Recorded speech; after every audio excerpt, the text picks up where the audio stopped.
Graça e paz a todos. O objetivo dessa mensagem hoje é abençoar a sua vida. O tema é decisões que fazem a diferença.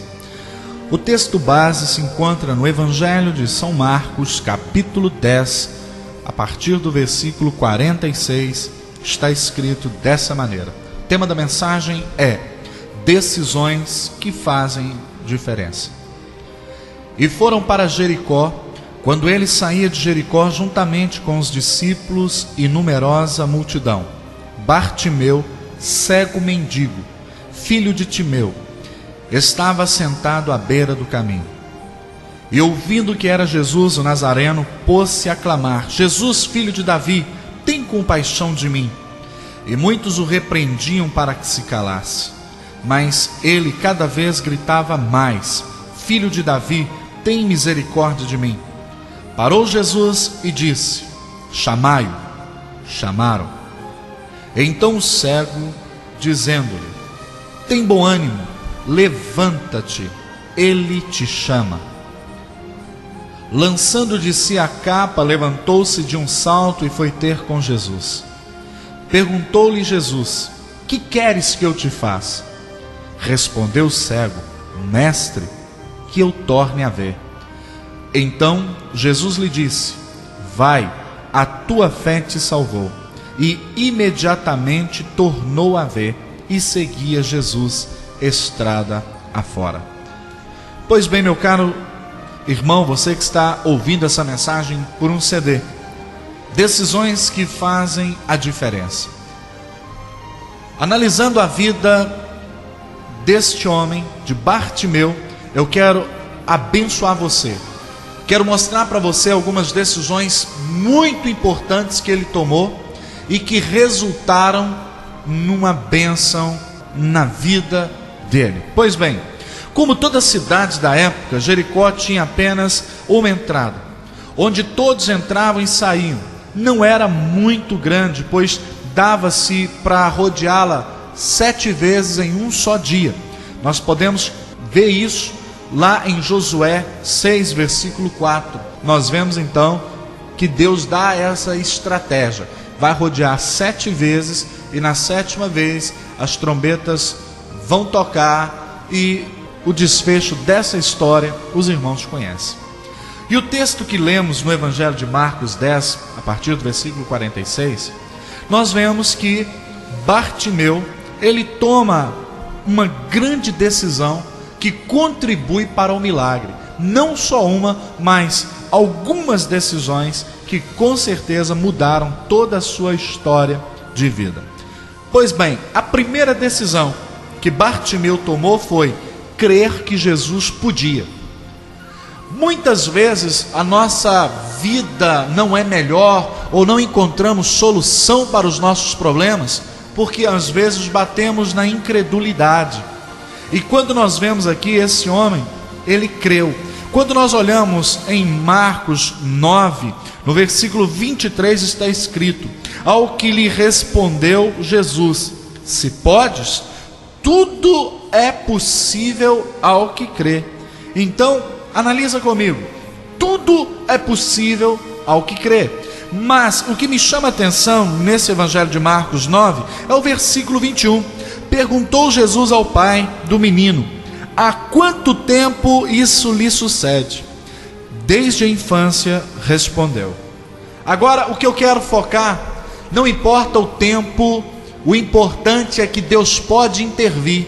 Não importa se é desde a infância que você sofre, não importa se há 6 meses, se há 12 anos, o importante é que você precisa crer que Deus pode curar, que Deus pode resolver todos os seus problemas em qualquer área, não importa, creia. A Bíblia diz que se você crer, você verá a glória de Deus. Então eu vejo a primeira decisão que Bartimeu toma: eu creio que esse homem pode. Ele era um homem estrategista. Se Jericó, como toda a cidade da época, uma cidade bem fortificada, as muralhas eram tão espessas que as casas eram construídas nos seus muros. E uma dessas casas era de Raabe. Mas como toda cidade fortificada, Jericó tinha apenas uma entrada e esta também era a única saída. Então ele pensou: se eu entrar lá, no meio daquela multidão, aquela confusão toda, eu não vou conseguir, mas eu vou me colocar à beira do caminho e vou esperar Jesus passar, porque eu creio que esse homem pode resolver o meu problema. Meu irmão, ele não se colocaria ali estrategicamente se ele não cresce que Jesus podia. Segunda decisão que Bartimeu toma: estar no lugar certo. E aqui vem então uma grande decisão. O lugar certo é onde Jesus está, mas onde Ele está? E aqui eu faço uma pergunta a você que me ouve: estará nos lugares que você frequenta? Ou com as pessoas com quem você anda? Ele está em sua vida? Ou em sua casa? Pense nisso. A Bíblia diz em Mateus capítulo 18, no versículo 20: onde estiverem 2 ou 3 reunidos em meu nome, ali eu estarei. Agora a minha pergunta é: se Jesus não frequenta os lugares que você frequenta, se as suas amizades não são amigas de Jesus, você não vai conseguir a bênção. O importante agora, meu amado, é você tomar essa decisão, escolher estar no lugar onde Jesus vai estar, passar onde Jesus passa e estar próximo a Cristo. Meu amigo, é hora de você mudar os seus relacionamentos. Bartimeu tomou uma decisão: eu creio que esse homem pode, e eu preciso estar no lugar certo, eu preciso frequentar os ambientes certos, eu preciso me relacionar com pessoas que tenham intimidade com Jesus, porque Jesus não vai estar em outros lugares, senão naqueles onde o seu nome é exaltado, invocado e glorificado. O passo para uma grande derrota na sua vida é frequentar os lugares onde Jesus não está. Eu vejo então agora Bartimeu tomando uma terceira decisão. Ele decide que Jesus pode, ele crê que Jesus pode, ele decide estar no lugar certo. Agora ele toma uma terceira decisão, de ficar atento e na expectativa. Exemplo: você logo após um longo dia e cansativo dia de trabalho, você desce a Avenida Amazonas em BH e você vai para o ponto de ônibus, e você sabe que se você perder esse ônibus, o outro vai demorar mais de 1 hora. Você está no horário agora de pico, então você tem que ficar atento e na expectativa. Você então fica ali, você não se distrai, você fica sempre focando o número do seu ônibus, porque você sabe: eu não posso perder, esse ônibus vai passar aqui a qualquer momento, e se eu perder, com certeza eu vou ter que ficar aqui muito mais tempo e vou chegar em casa muito mais tarde. Então eu vejo que muitas coisas na nossa vida requerem a nossa atenção. E agora permita-me explicar o porquê de ficar atento e na expectativa. Faço essa pergunta agora a você que está me ouvindo por este CD.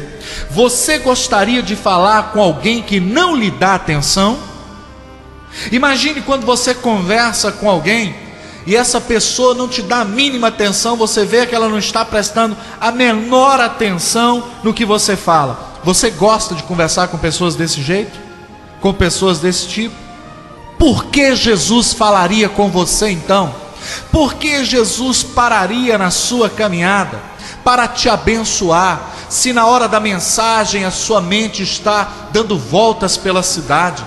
Por que Jesus lhe abençoaria, se no momento da mensagem, onde requer que você fique atento e na expectativa, você está com a sua mente vagando por muitos outros lugares e não ali naquilo que está sendo pregado através da mensagem falada ou cantada? Meu caro ouvinte, se você não gosta de pessoas que não lhe dão atenção, por que Jesus lhe daria atenção se quando Ele fala através da palavra, você não lhe dá ouvidos? Você sabe por que em grandes concentrações de avivamento acontecem muitos milagres? Será que é por causa do pregador que está lá? Será que a igreja só enche quando se chama alguém de renome? Opa, agora vamos ter o pregador fulano de tal, ele é conhecido mundialmente, então a igreja lota e nós vemos milagres acontecem, pessoas são curadas. E eu quero dizer para você, não é por causa do grande pregador de nome que está no púlpito, é porque naquele culto as pessoas estão atentas e na expectativa. Elas estão lá, a qualquer momento esse homem vai falar uma palavra e vai mudar a história da minha vida. A qualquer momento uma frase, eu preciso ouvir apenas uma frase e a história da minha vida será transformada. Então nós adentramos a esses cultos atentos, na expectativa de que Deus falará e que vai ser um culto. O culto da minha vida é hoje. A questão não é o pregador, o problema é que as pessoas não vão mais aos cultos, ou elas não têm ido mais aos cultos na expectativa de que Deus vai operar ou de que Deus vai falar com elas. Elas se tornaram profissionais de igreja, viciaram por aquele horário e dia da semana. Elas não creem mais que Jesus pode fazer alguma coisa. E eu pergunto a você, você tem ido aos cultos da sua igreja nessa expectativa de que Deus fará algo? Meu caro ouvinte, o próprio Senhor Jesus não pôde operar milagres, muitos milagres em determinados lugares, porque as pessoas não estavam atentas e muito menos na expectativa. Olha o que diz o Evangelho de Mateus capítulo 13, no versículo 57 e 58 diz: e escandalizavam-se nele. Jesus, porém, lhes disse: não há profeta sem honra, senão na sua terra e na sua casa. E não fez ali muitos milagres por causa da incredulidade deles, porque eles não tinham a expectativa de que Deus faria algo. Então, meu amado, a questão é, a falta de expectativa é que nos leva a faltar nos cultos. É a falta de expectativa de que Deus fará algo de extraordinário é que tem feito muitas pessoas a esfriarem e a desanimarem na fé. A beira do caminho não é o seu lugar.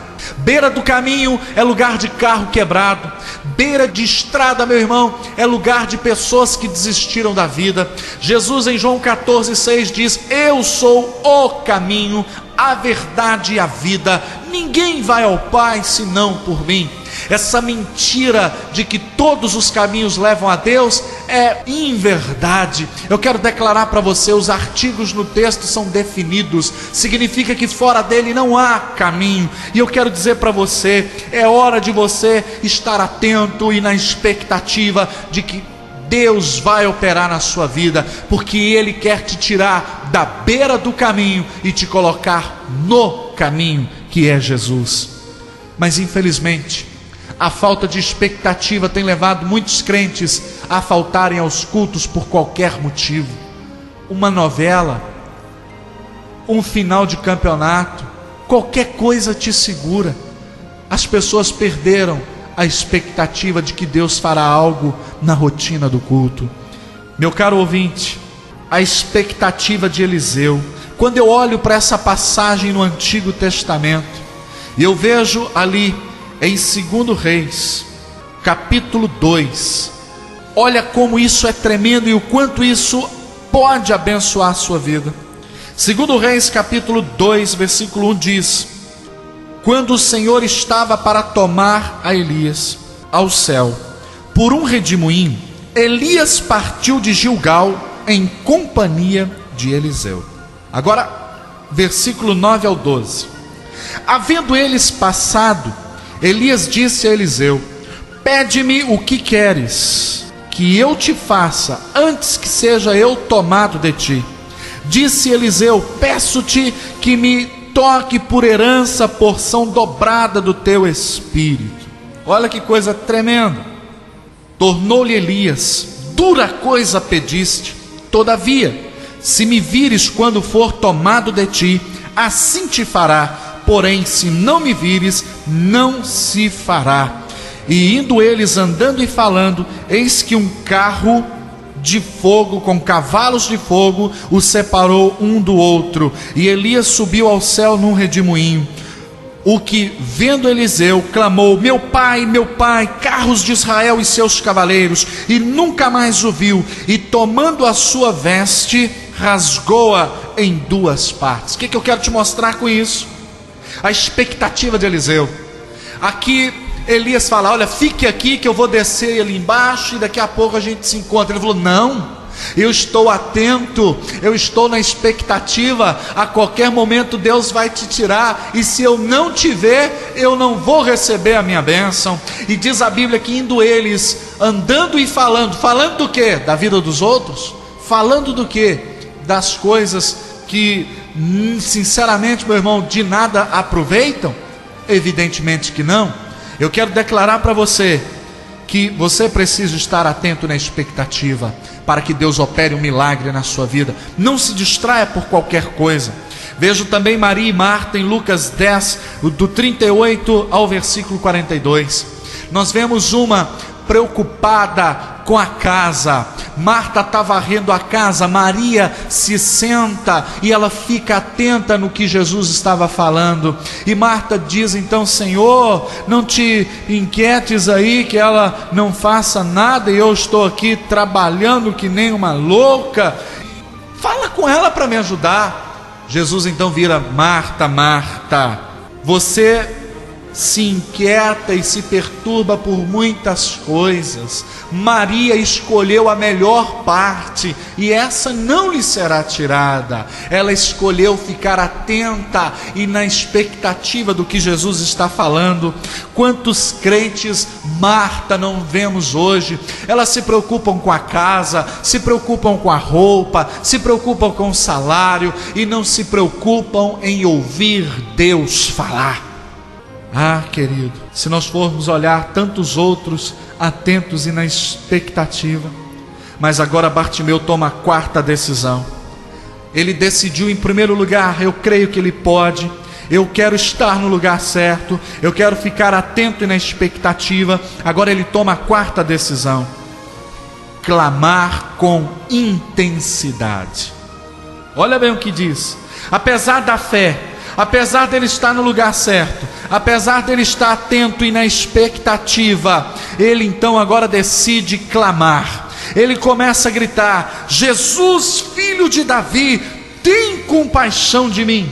Agora, meu irmão, o dicionário descreve clamar como gritar, pedir com intensidade e em alta voz. O cego aqui não estava preocupado com a liturgia. Você teria vergonha? Ele não queria saber se alguém ia olhar porque ele gritava ou porque ele não gritava. A preocupação dele não era com o que as pessoas pensariam dele, mas sim naquilo que Jesus podia fazer em sua vida. Tenha vergonha de pecar e de não clamar. Amém? Tenha vergonha disso. Vergonha do pecado, vergonha de ficar calado. Você sabe por quê? Querido, se você não começar a clamar, a botar para fora o que você está sentindo, Jesus não vai parar para te ouvir não, meu irmão. Eu vejo isso aqui, olha. As pessoas não farão por você o que você pode fazer. Pare com esse negócio de: irmão, 6 horas aí por mim, deixa de ser crente 6 horas. Mude essa forma então de pedir: irmãos, me ajudem em oração, porque eu também vou estar orando. Não se preocupe com a liturgia ou a forma de culto. Clame. É você que sabe o quanto essa ferida dói, é você que sabe o quanto você está sofrendo. Então rasga teu coração para Deus, clama a plenos pulmões. Meu irmão, não se detenha, porque só Deus pode fazer por você o milagre que você tanto espera. Agora Bartimeu toma a quinta decisão: perseverar. Não pare, meu caro amigo, por causa da multidão. Olha o versículo 48 do Evangelho de Marcos 10. Diz: e muitos o repreendiam para que se calasse, mas ele cada vez gritava mais: Filho de Davi, tem misericórdia de mim. Não pare, meu amigo, por causa da multidão. Muitas pessoas desistem de Jesus e às vezes elas os fazem e a culpa é sua, por causa do seu estilo de vida, por causa da sua maneira de viver. Infelizmente, muitas pessoas não vão entrar no céu e o grande culpado disso somos nós. A Bíblia me mostra no Evangelho de Mateus, capítulo 23, no versículo 13, a seguinte passagem: Ai de vós, escribas e fariseus hipócritas, porque fechais o reino dos céus diante dos homens, pois vós não entrais, nem deixais entrar os que estão entrando. Tem uma multidão tentando fazer você parar, meu irmão. Tem uma multidão tentando fazer você desanimar. Eu estou dizendo para você profeticamente: não desista, não pare, a vitória é para aqueles que persistem. Bartimeu diz: eu não vou parar, muito pelo contrário, agora é que eu vou gritar mesmo. E eu vejo isso, mas tem um monte de gente na multidão daqueles que estão seguindo a Jesus. Tem aqueles que vão tentar fazer você parar, tem aqueles que vão tentar fechar a porta do céu para você. Agora, você que está me ouvindo, você não pode ser aquele que leva as pessoas à queda. Há muitas pessoas na igreja que estão fechando a porta do céu para aqueles que estão chegando. Como que é isso? Eu explico: o seu estilo de vida, a sua maneira de viver. O apóstolo Paulo, escrevendo em Romanos 2:24: o meu nome está sendo difamado entre os gentios por vossa causa. É uns crente menino, pessoas pirracentas, picuinhas dentro da igreja. É os dodói, não me cumprimentou, não volto aqui. Fulano me olhou torto, e compra e não paga, e está com o nome protestado e não dá um jeito de limpar. Toda a vizinhança conhece você, eles sabem que se você é um crente, os cachorros da rua também são. Você dá um péssimo testemunho e ainda tem a cara de pau, meu amado, de dizer que é crente. O nome de Deus está sendo difamado e você é o culpado. Na multidão dos que seguem a Jesus tem aqueles que vão tentar fazer você parar. Eu quero dizer para você: não olhe para as pessoas, olhe para Deus. Às vezes, meu irmão, as pessoas que estão à nossa volta não são modelo de vida para nós, mas Jesus é. Olha, querido, Ele é aquele que nós devemos imitar. Eu até entendo que Paulo diz em 1 Coríntios 11:1: sede meus imitadores como eu sou de Cristo. Eu sei que as pessoas têm que olhar para mim e me imitar, é isso que Paulo disse. Mas há pessoas na igreja que não podem ser imitadas. Há pessoas na igreja que o seu estilo de vida não pode ser copiado. Mas eu quero dizer para você que leva Deus a sério: não desista. Se a multidão está mandando você calar e parar, não pare, porque a vitória é para aqueles que não desistem. Conta-se numa lenda: 2 crianças brincavam sobre um lago congelado. De repente, o gelo se parte e uma dessas crianças submerge. Uma tinha 10 e o seu amiguinho tinha 7 anos de idade. O que afundou tinha 10 anos. Então o coleguinha não tinha ninguém por perto, com aquela mãozinha frágil, tentando quebrar o gelo para salvar o seu amigo. Mas o gelo era muito espesso, então ele começou a dar murro, pancadas ali em cima daquela camada de gelo. E com muita luta ele consegue quebrar e tirar, porque quando o seu amiguinho afundou, ele foi levado para uma outra parte do lago. Mas ele então consegue quebrar o gelo e ele consegue tirar o seu amigo e chamar por socorro. Quando os bombeiros chegam, as pessoas chegam, a imprensa chega, os bombeiros então começam a dizer: é impossível o que esse garoto fez, não tem lógica um garoto com a mão tão pequena, tão frágil, quebrar um gelo dessa espessura. Nem nós, com o material adequado, com equipamento adequado, conseguiríamos com facilidade romper esse gelo. De repente um senhor diz: olha, você sabe por que esse garoto de 7 anos conseguiu quebrar esse gelo e salvar o amigo dele? O bombeiro disse: não, eu não sei, o senhor pode me explicar? Ele disse: posso. Ele conseguiu porque não tinha ninguém aqui dizendo para ele que ele não era capaz de fazer. Eu quero dizer para você que está me ouvindo: seja surdo para aquelas pessoas que estão dizendo que você não é capaz. Seja surdo para aqueles que estão dizendo: para de clamar porque Deus não é surdo. Eu estou dizendo para você: seja surdo para estas pessoas que estão minando o teu coração com palavras de derrota e de miséria. Continue lutando, não pare. Faça como Bartimeu. Ele disse: eu não vou desistir. Eu também não posso deixar de focar uma outra atitude de Bartimeu, ainda no ponto 5 da perseverança. Jesus não faz milagre para quem está longe. Eu tenho que enfatizar isso aqui, meu amado, antes de falar o ponto 6. Jesus não faz milagre para quem está longe. Canta-se numa música: Ele é Deus de perto, Ele não é Deus de longe. E eu vou até falar por quê. Olha o que está escrito aí no versículo 49. Parou Jesus e disse: chamai-o. Chamaram. Então o cego, dizendo-lhe: tem bom ânimo, levanta-te, ele te chama. Jesus está falando: vem para perto de mim. Porque tem gente que está em casa, no ministério Cristo em Casa, Jesus foi ali e já volta. Meu irmão, você precisa ir. Não dá para ser crente dentro de casa, não. Crente domingueiro, não. Ah, meu amigo, Ele faz milagre para quem está perto. Jesus disse: tragam-no até mim. Agora eu quero dizer uma outra coisa também. Se eu disse que no meio das pessoas que seguem a Jesus, existem aqueles que vão tentar fazer você parar, mas na multidão daqueles que seguem a Jesus também tem pessoas que vão te dizer: tem bom ânimo, o mestre te chama, não desista. Foi o que eles falaram para Bartimeu: olha, tem bom ânimo, ele te chama. Meu irmão, Jesus quer usar a mim e a você. Nós somos aqueles que fazem a diferença em meio à multidão. Nós somos aqueles na multidão que dizem: tenha bom ânimo, não desista, não pare, não retroceda, avance.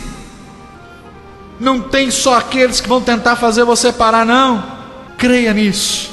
Agora, eu quero te dizer o 6º ponto, a 6ª decisão que Bartimeu toma: assumir responsabilidades. Primeiro, ele decide que Jesus pode, ele crê.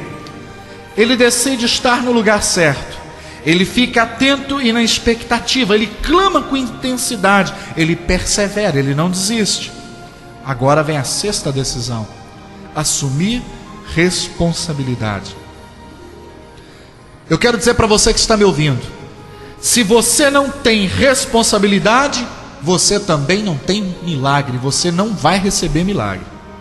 Jesus faz uma pergunta ao cego para que esse refletisse sobre a consequência do milagre. Ele teria que voltar a trabalhar, e o mercado de trabalho era bem competitivo. Jesus está dizendo: Bartimeu, muitas pessoas falam: mas pastor, por que Jesus perguntou? O que você quer que eu te faça? Se ele era Deus e se ele sabia. A pergunta de Jesus mesmo era essa: olha, você tem certeza que você quer que eu faça você enxergar novamente? Porque se você voltar a enxergar, Bartimeu, ninguém mais vai te dar esmola. Você vai ter que voltar a trabalhar, você vai ter que batalhar daqui para frente. Você tem certeza que é isso que você quer?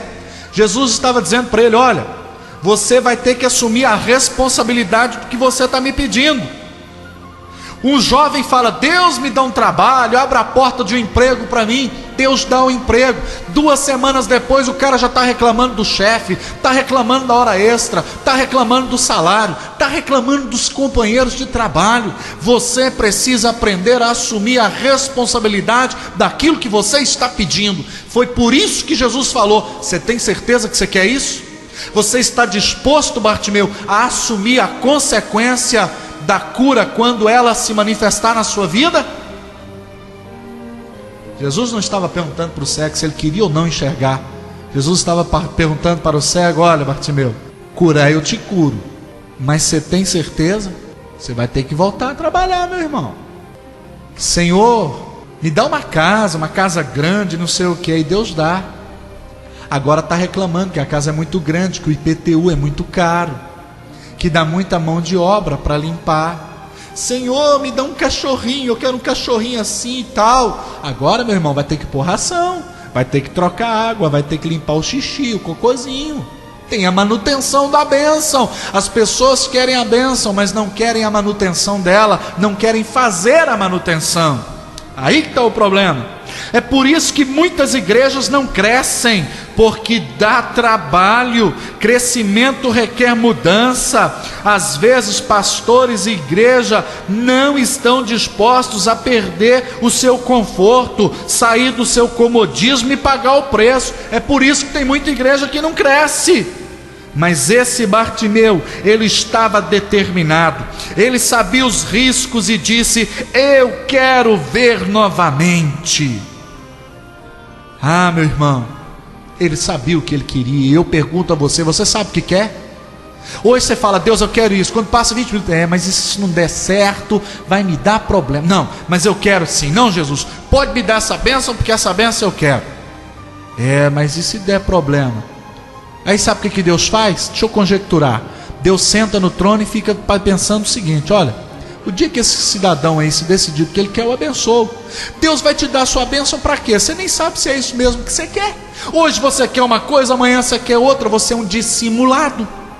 Você não sabe o que quer, você dissimula. Hoje você é de um jeito, amanhã você é de outro. Ninguém sabe quem você é, e Deus está esperando você se decidir para que Ele te abençoe. Meu irmão, o cego estava determinado. Ele falou: eu assumo o risco do que eu estou pedindo. Todo milagre amado e sonho realizado significa que a seguir haverá trabalho duro. Todo milagre que você pede significa que na sequência vai ter trabalho duro. Você vai ter que trabalhar duramente para a manutenção da sua bênção.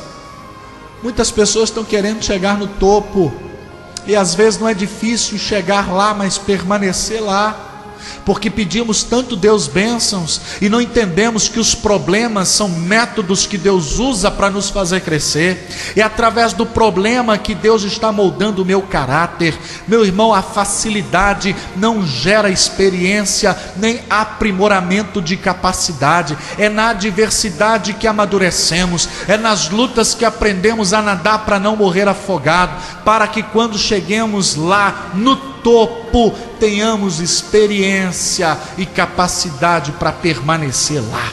Agora, meu irmão, eu quero declarar para você aqui o último ponto para eu encerrar. Primeira decisão de Bartimeu: eu creio que esse homem pode. Eu estou no lugar certo, eu estou atento e na expectativa. Ele disse: eu vou clamar com intensidade.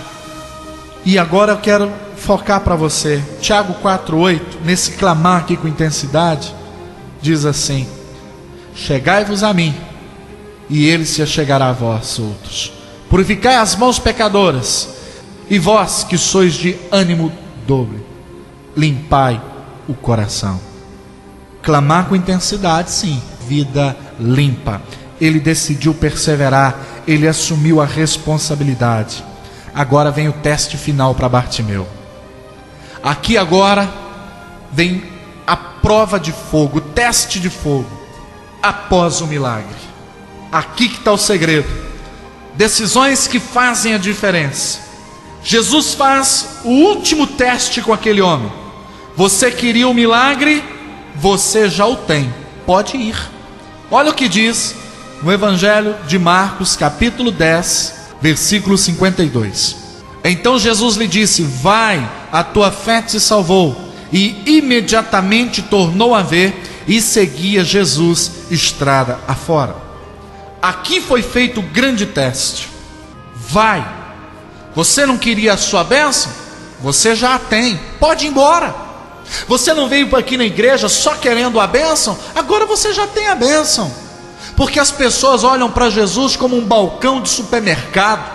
quando falta alguma coisa, vão lá, buscam e depois desaparecem, nunca mais voltam. Bartimeu tomou a decisão: eu não largo mais esse homem. Diz o versículo 52, e imediatamente ele começou a seguir Jesus estrada fora. Há pessoas que servem a Deus não por aquilo que Deus é, mas por aquilo que Deus lhes pode dar, quando deveria ser o contrário. Nós deveríamos servir a Deus por aquilo que Deus é, porque Deus é maravilhoso, Deus é amoroso, Deus é compassivo. Deveríamos servir a Deus pelo que Deus é, e não por aquilo que Ele pode nos dar. Querido, eu quero finalizar essa palavra. Esta é a sua situação. Você está interessado em Jesus ou nos milagres que Ele pode fazer por você? Eu finalizo aqui dizendo: olha, após o milagre, após Deus te dar o que você tanto busca, não abandone Jesus. Não olhe para Ele como um balcão de supermercado. Tome essas decisões como Bartimeu tomou, e essas fizeram uma diferença em sua vida. Que Deus abençoe você, em nome de Jesus.